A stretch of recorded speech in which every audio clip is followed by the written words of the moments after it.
안녕하십니까. 2022년 9월 16일 최병문 팩트 시작하겠습니다. 어제 오후에 검찰이 이재명 민주당 대표의 변호사비 대납 의혹과 관련해서 자금 세탁 가능성이 있다. 이런 보도가 나왔는데, 근데 문제는 또 불기소 처분 결정서에 그 내용이 나와 있다. 이렇게 돼 있습니다. 그래서 이게 도대체 무슨 소리인가 아마 궁금해 하시는 분들이 계실 텐데 그걸 설명을 드리겠습니다. 그리고 앞으로 이 수사가 어떻게 진행될 것이다 하는 부분을 말씀을 드리겠습니다. 자, 우선 불기소 처분 결정서라는 거는요, 선거법 위반, 허위사실 유포 부분에 관한 공소시효는 9월 9일 날 끝났습니다. 그러니까 변호사비 대납 의혹이라는 사건 중에서 그 사건은 두 가지 성격을 가지고 있죠. 본질적인 대납 부분이 있고 거짓말한 부분이 있는데, 이 거짓말했다는 부분은 기소를 안 한 겁니다. 정확하게 얘기하면 못한 거죠. 왜? 거짓말인지 여부가 현재 분명하지 않으니까. 무슨 얘기냐면 이 본질적인 수사가 진척이 안 돼서 그동안에 이 변호사비 대납 의혹과 관련해서 이재명 대표가 쭉 얘기했던 것이 거짓말인지 아닌지 분간하기 어렵다 이거죠. 그러니까 공소시효는 다가왔지. 거짓말인지 잘 모르겠지. 그러니까 기소를 못한 겁니다. 그러니까 이제 그거는 날아간 거고, 자, 지금부터는 9월 9일 이후니까 지금은 이제 본질적인 부분은 수사를 계속 하는데, 그건 들여다봤더니 거기에는 이거 자금 세탁 뭐 이런 의심스러운 정황이 있다. 요겁니다. 정확하게 따지면 이렇게 얘기합니다. 불기소 처분 결정서에 쌍방울 그룹이 이 대표의 변호사비를 대납했을 가능성을 배제하기 어렵다. 여러 가능성 중에 하나로 남아있고 이거는 계속 수사를 하겠다. 이런 뜻입니다. 자, 그런 거고요. 그 다음에 이런 겁니다. 왜 이 변호사비 대납 의혹이 불거졌느냐면 작년 8월 달에 깨어있는 시민연대당이라고 하는 친문재인 단체, 뭐 말로는 당이라고 돼 있습니다. 여기에서 이제 문제 제기를 한 겁니다. 이재명 대표가 선거법 위반과 관련해서 여러 차례 재판을 받았죠. 근데 그 재판 받는 과정에서 보면 2년 동안 대형 로펌 등 한 10군데 정도에서 변호사가 한 30명 정도 동원이 됐는데, 본인은 뭐 대학 동기 그다음에 지인들 이런 사람들이 싸게 해주거나 무료로 해주거나 그래서 이렇게 됐다. 이렇게 얘기를 하는데, 그 전체적으로 보면 이재명 대표의 재산이 줄지가 않았습니다. 근데 일반적으로 변호사들의 시중 가격이라는 게 있죠. 변호사를 고용하는 데 따른 가격이 있는데, 그런 기준으로 따지면 거의 100억 원 정도는 들었어야 될 판인데, 그런 사람들의 면면을 볼 때. 그런데 재산이 줄질 않았어요. 그리고 이제 본인이 뭐라고 했냐면, 나는 전체적으로 2억 8천만 원 정도를 변호사비로 지출했다. 이렇게 얘기를 했습니다. 누가 봐도 말이 안 되는, 물론 이재명 대표 말대로 그동안에 동기들이나 아니면 지인들이 그냥 무료 변론을 해줬다면 모르죠. 근데 그렇지 않다면 변호사들이 자기 좀 안다고 해서 무료 변론을 해주지 않습니다. 왜? 그렇게 따지면 변호사가 뭐 먹고 삽니까? 그렇기 때문에 상식에 어긋난다 해서 깨시민이라는 곳에서 고발을 한 거고요. 여기 보면은 대략 이태영 변호사가 이제 모든 공직선거법 위반 재판에, 수사와 재판에 다 변론을 했는데, 대략 받은 돈이 1200만 원. 그 다음에 나승철 변호사가 이제 김혜경 씨 사건을 맡았는데 1100만 원. 이런 정도입니다. 말도 안 되는 수임료죠. 차라리 안 받았다면 모르겠는데. 그렇기 때문에 대납 얘기가 나오는 거다. 그럼 대납은 누가? 쌍방울이. 왜 그러냐면 이태영 변호사나 나승철 변호사가 쌍방울 본사 또는 계열사에 사회이사, 감사 이런 거로 일했던 적이 있거든요. 그러니까 변호사비를 이재명 대표가 안 주는 대신에 쌍방울에 사회이사나 감사나 이렇게 취업을 하고, 쌍방울에서 사회이사, 감사, 활동비 이런 거 명목으로 사실상 그 본질은 변호사비 아니냐. 이게 변호사비 대납 의혹의 핵심인데, 자, 이 부분에 대한 수사가 크게 진척이 안 됐습니다. 왜 그러냐? 수원지검에서 수사를 하고 있었는데, 수원지검은 윤석열 정부 들어서기 전까지는 신성식 검사장, 바로 이재명 대표의 중앙대 동문이 검사장이었고요. 그러다 보니까 당연히 이 수사를 진척을 시키지 않았죠. 그리고 나서 이제 윤석열 정부가 들어서고 나서 그 수원지검장을 바꾸고 뭐 이렇게 되고 이제 그로부터 뭐 수사 시작한 지 뭐 이제 뭐 한 석 달 정도 되니까 그러니까 지금 이게 변호사비 대납에 관해서 그동안에 이재명 대표가 얘기한 것이 거짓이었는지 여부를 지금 밝혀내지 못한 겁니다. 그래서 선거법 위반 부분 불기소. 그러나 본질 부분 계속 수사. 계속 수사하려고 보니까 여기에 자금 세탁 정황이 있다. 그래서 제가 오늘 말씀드리려고 하는 내용은 이 자금 세탁 정황이라는 게 도대체 뭐냐? 이걸 말씀드리려고 하는 겁니다. 자, 우선 여기에 등장하는 게 전환사채라는 겁니다. 전환사채. 전환, 바꾼다는 뜻이죠. 사채. 기업이 돈이 필요합니다. 그런데 주식을 발행하는 방법이 있고 남한테 돈을 그냥 빌려다가 쓰는 방법이 있겠죠. 그런데 그 중간쯤에 있는 게 전환사채입니다. 돈을 빌려다 쓰고 그거를 일정 기간이 지나면 주식으로 바꿔주는 것. 이겁니다. 그러니까 전환사채, CB, 전환사채를 발행하면 당연히 그 기업이 돈이 필요하니까 전환사채를 발행하겠죠. 발행하고 일단 위기를 넘긴 다음에 자, 그 다음에 일정 기간이 지나면 그 기업이 이제 잘 돌아가면 주식값이 오를 거 아닙니까? 그럼 전환사채를 예를 들어 10억 원어치를 발행했는데 주식값이 올라서 나중에 팔 때 보니까 아 이게 20억 원어치 값어치가 있다 그러면 그 전환사채를 산 사람은 앉아서 10억 원을 버는 셈이 되는 겁니다. 그런 그 이득 때문에 이제 전환사채로 자금 동원을 하는 거죠. 쌍방울도 바로 이 전환사채를 발행합니다. 발행한다는 얘기는 이 돈이 쌍방울이 돈이 필요하다 이런 얘기 아니겠습니까? 언제냐면 2020년 그러니까 4월이니까 2년 한 5개월 전에 45억 원어치를 발행합니다. 쌍방울이. 그러니까 쌍방울이 아 이 정도의 돈이 자금 융통이 필요하다 뭐 하는 거 그건 뭐 안 봐도 뻔한 거 아니겠습니까? 자, 그런데 문제는 전환사채를 45억 원어치를 발행하면 자금이 필요하다고 제가 말씀을 드렸으니까 그러면 당연히 그 돈을 어디에 써야 될 거 아닙니까? 필요하니까 발행했을 거고. 그런데 이 돈을 쌍방울이 안 씁니다. 안 쓰고 그냥 가지고 있습니다. 별다른 사업을 하지 않습니다. 45억 원이라는 게 뭐 쌍방울 입장, 그룹 입장에서 보면 뭐 푼돈이죠. 그러니까 이 정도 돈을 전환사채를 발행한 것도 좀 궁금한데 또 그걸 발행해서 별다른 사업을 하지 않고 있다가 11개월 뒤 그러면 2021년이니까 작년이죠. 작년 한 3월쯤에 이 돈을 그냥 이 전환사채 45억 원어치 발행한 거를 그냥 갚아버립니다.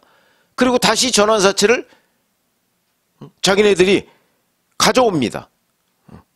그럼 결국 무슨 얘기냐면 11개월 동안에 쌍방울은 전환사채 발행했다가 자기네 돈으로 다시 그 전환사채를 사오는 과정에서 무의미한 자금 흐름이죠, 이건. 그럼 뭐하러 전환사채 발행했냐? 이런 얘기가 되는 겁니다. 의심스러운 대목이죠. 그러니까 아 이게 전환사채 발행한 게 무슨 꿍꿍이가 있었구나. 그런데 그걸 지금 모르는 거죠. 왜 발행했는지. 그러니까 결국 이 전환사채를 누가 현금화해서 그 현금이 어디로 들어갔느냐. 이런 것들이 중요한 대목이 되는 겁니다. 그것이 바로 조사를 해야 되는 대목이 되는 것이고요. 그런데 작년 6월 달에 이름을 알 수 없는 5명이 쌍방울의 이 전환사채 45억 원어치를 또 다시 삽니다. 오전에 사가지고 오후에 이 5명이 전환사채를 바로 주식으로 바꿉니다. 그날 주식가치 하고 이렇게 계산을 하면 100억 원 정도가 됩니다. 그러면 45억 원어치 주식을 사서 오전에 사서 오후에 바로 주식으로 바꾸니까 거의 50억 원 정도의 차익이 있는 겁니다. 쌍방울 입장에서 한번 보시죠. 주식을 가만히 가지고 있으면 되는데 왜 굳이 이거를 팔았을까? 그래서 쌍방울 입장에서는 앉아서 50억 원을 손해본 셈이 된 거죠. 이게 업무상 배임 아닙니까? 가만히 가지고 있으면 되는데 뻔히 아는데 한나절 만에 수사한 거죠. 그러면 이 불상, 밝혀지지 않은 5명이 과연 누구냐. 이 사람들이 변호사일 가능성이나 변호사와 연관돼 있을 가능성이 있는 거죠. 그러니까 무슨 얘기냐면 지금 여기까지 보면 이재명 대표와 이 쌍방울과의 관계는 여기서 드러난 게 없습니다. 그렇죠. 그런데 의심스러운 거죠. 왜 그러냐. 전환사채를 발행했는데 누군가 이름 모르는 5명이 그걸 오전에 사서 오후에 무려 현금 한 50억 원 정도를 수익을 봤다. 그런데 누구냐 이게. 그런데 이 어간에 보면 이재명 대표의 변호사비 뭐 이런 것들하고 연관이 전혀 드러난 게 없습니다. 그런 거 보면 이 시점에 결국은 이재명 대표의 변호사비를 이런 식으로 전환사채로 바꾸는 이 과정에 변호사들이 개입한 건 아니냐. 요 연결고리가 확인이 돼야 이재명 대표의 변호사비 대납 의혹이 밝혀지는, 사실 여부가 밝혀지는 겁니다. 근데 그러면 너무 막연하다 이렇게 생각하시는 분들 계시죠. 그런데 그렇게 막연하지 않습니다. 이게 왜 그러냐면 바로 그 이태영 변호사라는 사람,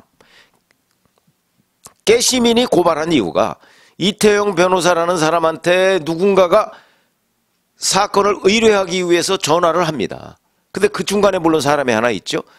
그런데 20억 원 시비라는 얘기를 합니다. 이 의뢰인이 이태영 변호사한테 수임료가 지난번에 전환사채도 한 20억 얘기를 하고 어쩌고저쩌고 얘기를 하니까 이태영 변호사가 그걸 적극적으로 부인을 안 합니다. 그러니까 자기가 수임료로 20억 원을 전환사채로 대신 받았다 하는 부분을 적극적으로 부인을 안 하고 그냥 넘어갑니다. 그러니까 이제 여기에서 그러면 이태영 변호사가 변호사 수임료를 시비, 쌍방울 전환사채로 대신 받은 거 아니냐 이런 의심이 드는 거죠. 그래서 이제 깨시민이라는 데가 이태영 변호사 등등 내지는 이재명 대표까지 변호사비 대납 의혹으로 수사를 해달라. 이렇게 돼서 여기까지 진행이 됐는데 지금까지 밝혀진 걸 보면 이재명 대표와의 연결고리는 현재 뚜렷하게 드러난 거 없습니다. 그러면 왜 자꾸 이걸 이재명 변호사비 대납 의혹이라고 얘기를 하느냐면 쌍방울 그룹의 배임 부분이 있는데 이 배임 부분의 핵심은 전환사채를 현금화하는 과정인데 이 현금화를 누가 했는지가 현재 공개가 안 돼 있습니다. 수사 중이죠. 만약에 수사를 해봤더니 이 5명, 아까 제가 이름이 밝혀지지 않은 5명이 쌍방울 전환사채를 현금화했다고 그랬죠. 이 5명이 변호사들이 아니고 또는 변호사와 연관된 사람이 아니고 전혀 무관한, 예를 들어서 쌍방울의 전 회장인 김성태 씨와 개인적으로 알고 지내는 누군가 이런 사람이었다. 그러면 이 변호사비 대납 의혹은 적어도 변호사비 대납 의혹은 사실과 다르다. 이렇게 되겠죠. 근데 현재까지 몇 개월 동안 수원지검이 수사한 결과를 보면 그게 명확하게 사실과 다르다고 드러난 것도 아니고 그렇다고 사실로 드러난 것도 아니다. 다만 의심스럽다. 왜냐하면 전환사채를 발행해서 그걸 현금화하는 과정은 투명하게 진행해도 아무 문제가 없는 거거든요.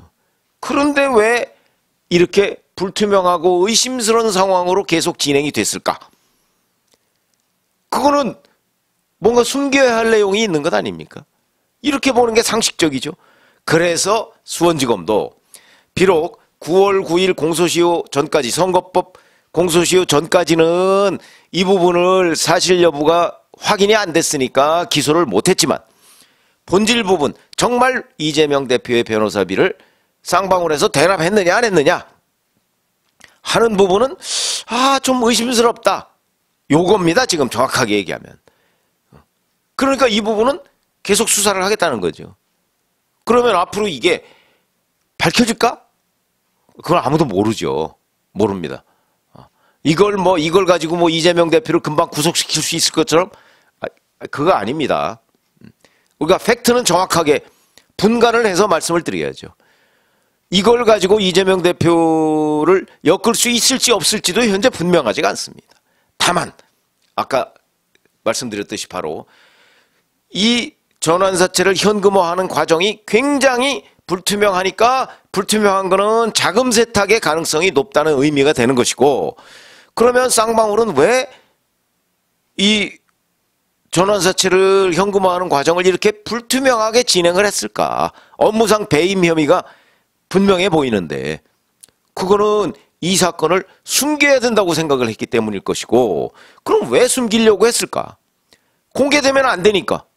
그럼 왜 공개되면 안 될까?